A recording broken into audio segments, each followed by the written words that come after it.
بسم اللہ الرحمن الرحیم۔ باب نمبر 14، صدقہ۔ ایام کے اعمال کی حساب رسی کا دن میرے لیے یادگار بن گیا تھا، کیونکہ عالم برزخ میں اعمال کی باطنی حقیقت اور وجہ کو سمجھا جا سکتا تھا۔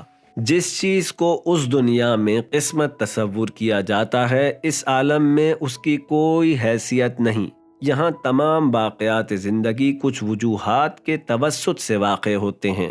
جوانی کے دور میں سپاہ کے کیمپ میں دن بھر کلاسز ہوا کرتی تھیں۔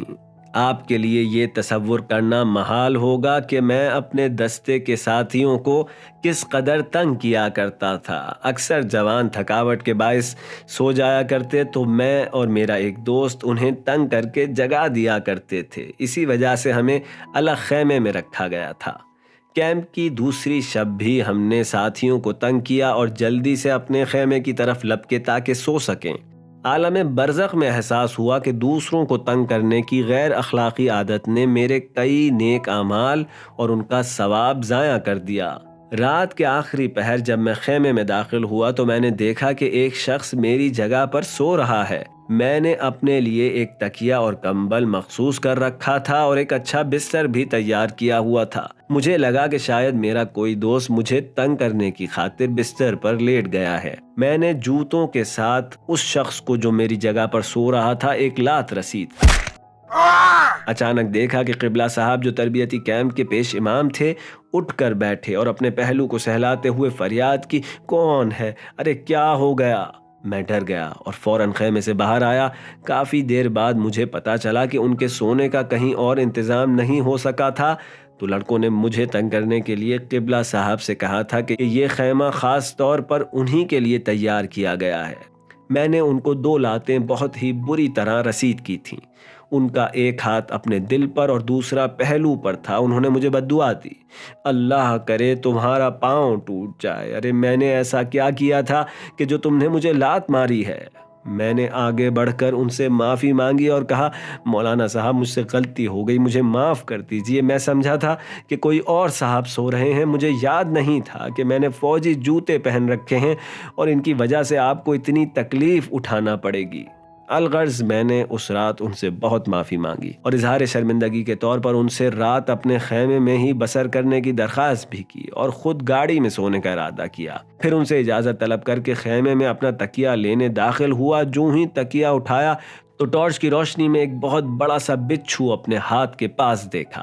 امام صاحب بھی اسی لمحے خیمے میں داخل ہوئے۔ میں نے بچھو کو مار دیا۔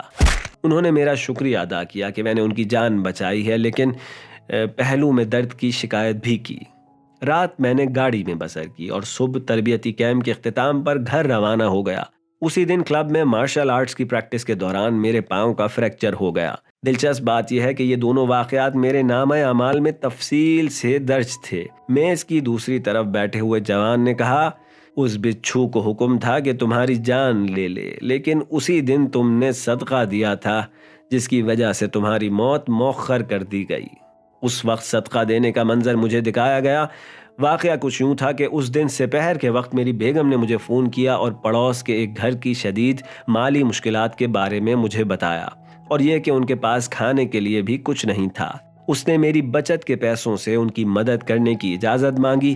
میں نے بیگم کو یاد دلایا کہ یہ پیسے ہم نے نئی موٹر سائیکل خریدنے کے لیے محفوظ کیے تھے، لیکن پھر میں نے اجازت دے دی کہ جتنا چاہو پیسے دے دو۔ جوان نے کہا، اس صدقے نے تمہاری موت کو مؤخر کیا، اور جن بزرگ کو تم نے اذیت دی تھی، چونکہ یہ لات ان کو تمہیں سے پڑی تھی، لہٰذا ان کی بددعا کی وجہ سے تمہارا پیر بھی ٹوٹ گیا۔ اس کے بعد جوان نے سورہ فاطر کی آیت نمبر 29 کی تلاوت کی۔ یقیناً جو لوگ اللہ کی کتاب کی تلاوت کرتے ہیں اور انہوں نے نماز قائم کی ہے، اور جو کچھ ہم نے انہیں بطور رزق دیا ہے اس میں سے ہماری راہ میں خفیہ اور اعلانیہ خرچ کیا ہے، یہ لوگ ایسی تجارت کے امیدوار ہیں جس میں کسی طرح کا گھاٹا نہیں ہے۔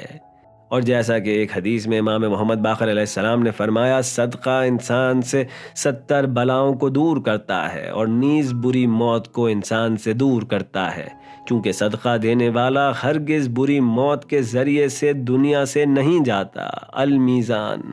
ایک اور اہم نکتہ، جوان کے مطابق صدقات، صلہ رحمی، نماز باجماعت، زیارت اہل بیت علیہم السلام، دینی محافل میں حاضری اور ہر وہ عمل جو رضا الہی کے لیے میں نے انجام دیا، میری عمر میں وہ اوقات شمار نہیں کیے گئے، اور یہی میری درازی عمر کی وجہ تھی کہ میں نے ایک طویل عمر پائی۔